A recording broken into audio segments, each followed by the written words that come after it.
Yo, what's going on? What's going on? What's going on? What my guys say? It's all good in the hood. This is not going to be long. We got the radio show tonight, and I got to do some other things. I'm gonna tell y'all like this. Some people was asking me about some comments I had made about Mandela, and this is what I had to say about that. It says like, "What are you doing to him?" Look. What's going on, Jesus? When it comes to Mandela, it's this. A lot of people try to compare their dogs to Mandela. Some people saw him today and they tell y'all, I don't, that's why I smile and I laugh. But what's going on, Keith? A lot of people try to compare their dogs to Mandela. And this is the truth about the guy, you know what I mean? Is that these people put parachutes on their dogs, which is cool. You know, they put parachutes on the dogs. They do all the weights. They do Dime. They do Miracle Gold, Liquid Gold, Puppy Gold. You know, any kind of gold you want. Every supplement that they want to put on the dog, they do this and they do that and they do this. And you know, if your dog is better, your dog is better or whatever. But my thing has always been this. I'm a confirmation guy, as y'all know. I started off in dogs by training dogs, physically training dogs like Little Roll, Bigfoot, you know, you name them. I've trained and put weight on good dogs by working them out. But I've never done that with Mandela at all. What's going on, Nick? So when I said I'm gonna show y'all the difference, that's what I meant. Right now, you know what I mean, Mandela is training. And he's training nightly. This is the first time that he's ever really been on a real weight program. This is the first time that I really let him bump his diet up. What you saw from Mandela previously was all natural. Nothing, like this was his genetics. You know, it wasn't, I didn't never have to put nothing on him. The size, what's going on, Mr. Columbus? The size and everything that he had, the dog, that was him. And you know, I said that to say this is I'm a competitor just like everybody else, you know. But I never, you know, Frank, I'm gonna touch on that. I never really wanted to feed my dogs just to blow them up. And the reason why I never wanted to feed my dogs just to make them look gigantic and do all this extra stuff, you know, if they weren't in a competition, because I needed to see what they were made out of in general. It's the reason why you see some of these dogs that are blown up and they look all gigantic and they have all the muscle and they have all this stuff, but their puppies don't look like that. We are eliminating the process of genetics. When you toy with everything, you know, you're not showing the person what they're getting for real. And it goes to the same thing, you know, I think steroids is the very first. Hey, Larry, we're going to whoop your ass this week. I'll deal with you very soon. What's going on here? But but I tell you what's going on, Chewy KC. Genetics in dogs is very important. And our community has a bad way of masking them. You know, I understand getting a dog in shape for a show and letting him do his little bodybuilding thing. But we have to understand that you need to see what the dog actually is at some point. Some dogs blow up very well. And you have to understand that. Some dogs, as soon as you start giving them these different supplements and letting them work out, they blow up. But that's not their genetics for what their puppies are going to be. You know, and in the breeding program, what you actually are is the most important thing. Because that's the way I can tell, okay, this dog carries this amount of muscle or that dog carries that amount of muscle. And in our community, a lot of people get hit with that curveball. Well, he was 98 pounds. I wonder why my puppies ain't 98 pounds, because the dog is naturally closer to 80 pounds. These guys is using stuff to get it. I know some dogs that are literally doing well over 10,000 calories a day. Now, me as a person who likes to lift and things, just for example, right now I sit right around 228. I'm doing about 6,000 to 7,000 calories in a day, 8 meals. that actually starts to increase my size. Over the next month, I'll probably put on another 7 or 8 pounds. Whereas, think about that, what that does to a dog that's literally half of my size. You know, the excessive feeding, you know, tons of meat, tons of high calorie supplements and different things just to push this up. Yes, you can make your dog look good, but for breeding sakes, that shouldn't be a part of the equation. I want to see you at your rawest element. The stuff that y'all see out of Mandela right now, and I'm being honest, and all my friends that are on here, they can tell y'all I'm being honest with you. Mandela eats 5 times a week. 5 times a week. It's 2 days out of the week that I don't feed him at all. All he gets is water. The reason I did that is because I wanted to protect his structure, because I saw early on that he had an incredible ability to add mass if you just let him eat when he wants to. A little bit too much of an incredible ability. He can get fat, you know. So I cut back, and 2 days out of the week, you know, he would just fast. I would give him water, and you know, of course he'd pout and be a little bit miserable about it, but it is what it is. It kept his structure and it kept him healthy. I'm telling y'all this, and I'm being realistic with y'all. Y'all can search the internet all day for all of these super studs or whatever, but do more research, because in our industry, as I'm going to say it. You see all of these so-called great breeders, and oh, check him out. They got their dogs with the parachutes, and they got the extra weight vest, and then they telling you all the supplements they take. That is not the genetics that you're getting when they ship you that semen. That is all blow up. That's all fluff. I have done it. When I got Little Ro to my camp, Little Ro was weighing in at about 63, 64 pounds. When Little Ro left, Little Ro was shredded to the bone because I had him working hard. But when Little Ro left my house, Little Ro was 11 pounds heavier. He was 11 pounds heavier. When I took him there, Dave swore up and down. This is the honest truth. They used to call, and if Danny could jump on here, but Danny at work, he would tell you, Dave and Cruz would call behind my back and ask Danny, like, what is T doing to the dogs? What is he doing to the dogs? They kept thinking I was shooting them up with roids. I was like, nah, that's why your dog still got his nuts. All I was doing was elevating the calorie content and allowing things to be activated by a hard workout. Once you give it, just like us, if you put your body through a hard workout, it can absorb a lot more nutrients. Therefore, you have muscle growth. You know what I mean? And you know, in a lot of senses, if you hitting that weight and stuff, your bone density changes. You know, and that's something that we don't talk about a lot in humans. But if you look at a person who's lifted weights for years, I guarantee you, if you look at the size of their actual bone, the bone is bigger than a normal person who doesn't do anything, because of the constant small micro fractures that go through the bone from handling the stress of that weight. That bone will thicken up. It's a harder bone. That's why they say as you get older, older people should be, you know, trying to do a little weight training in that, because it helps the bones, you know, stay stronger. But we have to look at this element in our community, because it's the biggest fraud in our community. No other communities feed their dogs and do all of the extra shit that we do. Therefore, we have a maze to go through to see what our dogs actually are. If you're doing a program, my strong advice to you is leave your dogs natural if you're not showing them. Feed them a solid diet and see if he's a big, bad, strong, cock diesel mother, shut your mouth. Because if he shows you that just eating his kibble, now you know what you got in your program. Then when you have your shit talkers who say, oh, my dog is better than yours and this and that and the other, now, all right, let me do what you're doing. Now let's even the tables. That's where I'm at now with Mandela.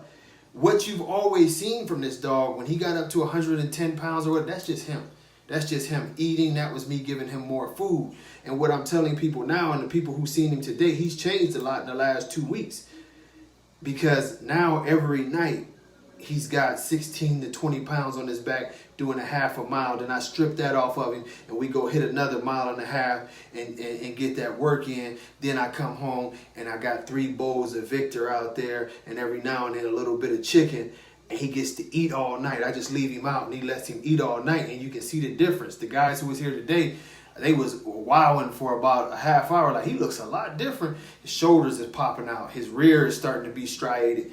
Now, I'm going to show y'all the difference. And I'm telling y'all, and this is where I get back in my competition mode. All you dudes who have so much to say, bring your dog. I'm going to show you my skill level on putting muscle on a dog. And then remember, he still got excellent conformation. So, but you know, as far as breeding goes, when you picking your stud, be very, very careful of what you picking, because a lot of those dogs really don't look like that.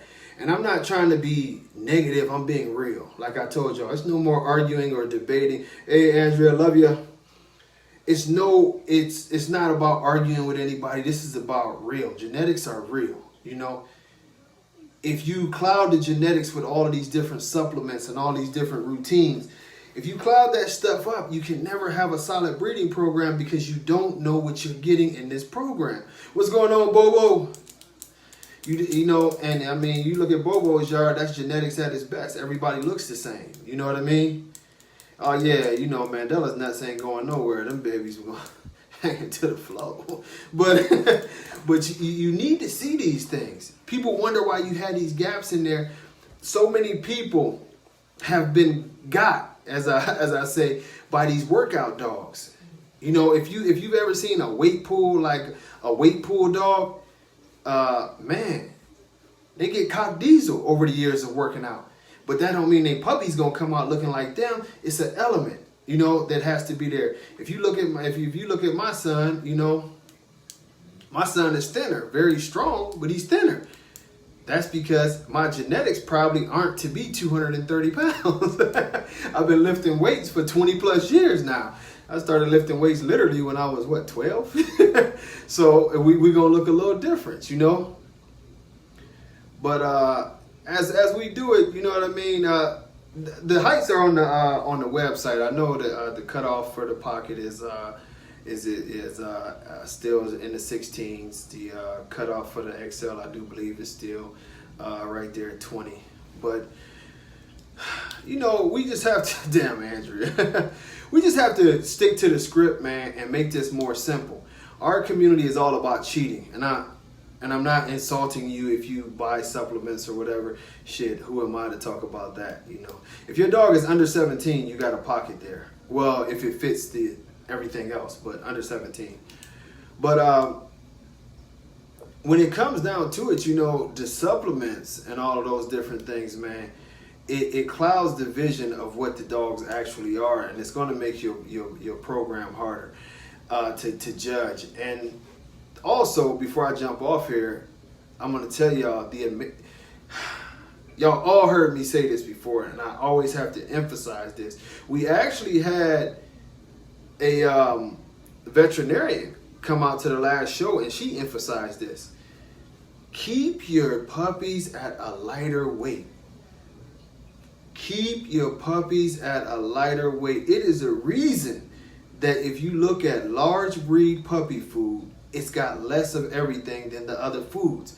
It is a reason. These are doctors. These are people who are, next month, New Jersey. And then we'll start being flooded with shows. But it's a reason why all of these things, when you look at the food, for larger breeds, it's less. The reason it's less is because larger breeds have a longer way to go for their skeletal to mature. By putting excessive weight on a bone that still has flexibility, and yes, the bone does have flexibility as a puppy. This is why you start to see the bowed legs. This is why you start to see extreme amount of stress on the ligaments. This is why you start to see sway back sometimes. This is why the hips can go bad at an early age, because keep in mind that fits, you know, the hip fits something like this. Well, at an early age, it's sort of still soft. If there's excessive weight pulling on that hip, it can detach some from that socket. It can hit different angles because of the pulling down on it, and because of the socket being soft, it can wear on the socket before it's all the way together, and you give your dog bad hips. It's all over the frame. Keep that dog at a nice, light, comfortable weight at least into a year. She said a year. I say up until damn near 18 months. But at least to a year, you have to keep your dog at a lighter weight to save its structure. You're not going to win the world in the first year bringing in fat puppies. One of our biggest problems in our community is we want to start promoting our studs when they 6 months. Oh, he gonna be open for stud in 6 months, so they want to beef the dog up. As y'all notice, I don't post a lot of puppy pictures because my puppies run around here and they looking like they, one hit away from being a damn dope fiend. But I keep them light. My dogs eat, man, 2 pieces of kibble and a dream when they puppies. I don't give a shit what people have to say. But one thing you will see is when my dogs get to be full-grown adults, we will compete conformation with anybody because their structure is not destroyed. Mandela was the same way. What I did to Max, chill out. What I did to Mandela was on the verge of animal cruelty. But I had to do it. I'm being real with y'all. I don't lie to y'all. I'm telling y'all when Mandela was little. And I mean little, like probably, that from 2 up to 6 months and stuff like that. I literally sometimes would go days without feeding him. He would have his water, but he picked up weight way too fast. Like way too fast. I put him on like the lower calorie food. I was feeding him a lot of times like a very, very small bowl of food, but the dog kept getting bigger. And I knew the trouble that could be there. It was cute to people. They was like, oh, he's so thick. But in my mind, all I'm thinking about is the stress on his elbows and his hips. So Mandela had it rough as a puppy. I used to feel bad for him because sometimes he would just have that look on his face like, damn, why is you doing this to me? But today, as an adult and as a big dog, if you see him get out and start running around and moving around, he has absolutely no ailments. His cardio system is great. Mandela, I don't never have, as y'all heard me say, we go out for miles and miles and miles. Oh yeah, he had that feed me look for real. But now as a 108-pound dog, he can go a half a mile with 20 pounds on his back, no problem. We go and do the other 1.5 miles, sometimes 2.5 miles, no problem. I never have to worry about picking my dog up from some kind of heat stroke or none of that. We go out and we work, and this is a massive dog, and I strongly believe it's because I took care of his cardio system and his heart when he was young too. And that's something else that y'all have to think about. When y'all get these puppies fat like that, think about them little puppy hearts. Them little puppy hearts should not be working that hard to maintain that weight. For what? How can you win by overloading a puppy on his weight as a puppy? His heart is stressful. His lungs is stressing. Everything in his body is stressing because you have him overweight. Keep those puppies as light as you can and comfortable and let everything grow into where it's supposed to be. Mandela is slightly under 17 inches, he's like 16 3/4. And the last time we weighed him, he was 108. Now, I don't know where he's at right now because, like I say, he trimmed down a little bit on these workouts. He's more lean now. And he looks damn, I know he's still over 100 pounds, but he'll be back up to 108, 110, but it'll be a better 108, 110 because I'm going to make him shredded. And he's already got a nice dip going down his back where you can see that you never could see that before because he was carrying extra weight. Hey, Marlene. But even if you have a big dog, that dog needs to be tight big. We don't want a barrel. We want a solid, slap that baby and it's doom. You just hear it, it's like you beating a drum. This is what we need. What's going on, Danny? And conditioning, and you keep on seeing my brother Bobo say that conditioning is everything with these dogs. We have to get out of the mindset of fat dogs. These dogs are not supposed to be fat. Yes, we want big bully dogs, but you should still be able to tell that the dog got ribs. Man, y'all shut up talking about the Browns. Shit, we already way ahead of where we was last year. It's a process. We got robbed a couple games too. But it's what's going on, Drew. It's a process, and I'm begging y'all. I'm literally begging y'all to seriously keep spreading the word, and especially with these young cats, to keep the weight off of the dogs. A lot of y'all are breeders. when you sell puppies, tell them to keep that extra weight off of the dogs. You know what I mean? Keep the extra keep the extra weight off of the dogs. The weight will come on. If it's genetically there, what's going on, Daniel? It will come on. If your dog can't gain no weight, it wasn't in his genetics to gain weight. So stuffing all of these, and I'm sorry if some of y'all are mad at me, because I'm not going total anti-supplement, but what I'm telling you is by stuffing all this extra stuff down there, and I've heard some of the most ridiculous things, from macaroni and cheese to mixing Crisco into the damn dog's food to, I think the macaroni and cheese and Crisco might have took the cake. But you know, constant satin balls. Satin balls is supposed to be a treat, not a meal. You know what I mean? You shouldn't be doing satin ball meals all week long. That's a ton of calories. That's very, very hard on the heart. I mean, very, very hard on everything. You know, we have to still remember the maintenance is a beautiful thing. You know, and another thing is too, you know, yeah, I don't really use supplements either. Another thing that's the truth too is, what's going on, London? If you are not willing, Mr. Jackson, if you are not willing to make sure that dog is getting properly exercised, don't do it. You know, I use a lot of white rice from time to time. My dogs like it. It seems to settle their stomachs. But the one thing you have to do is be responsible, proper exercise, keep that heart pumping. I mean, dogs are no different than people. If you have excessive weight and lack of movement, you're killing a dog. You know, a lot of people stuff these dogs full of whatever they can stuff them full of, and then they put them in a crate all day, and the dog has no movement. That's death. You're killing your dog when you do that to your dog. When you just try any method to put weight on the dog and it's not good weight, you're killing your dog. You know, you're killing them. That's why a lot of them move like they move. They get stiff. They're breathing all crazy. It's a lot of what we do is bad for the dogs. Yeah, I do. I use brown rice too. I've been using white rice since the 90s, Rob. So that's just a routine, but I use a lot of brown rice too. Basically, it's whatever is on sale. But you know, maintenance. See, Marlene dropping knowledge on there. Y'all gotta watch Marlene. We're gonna be on the radio here shortly, so I'm gonna jump off here.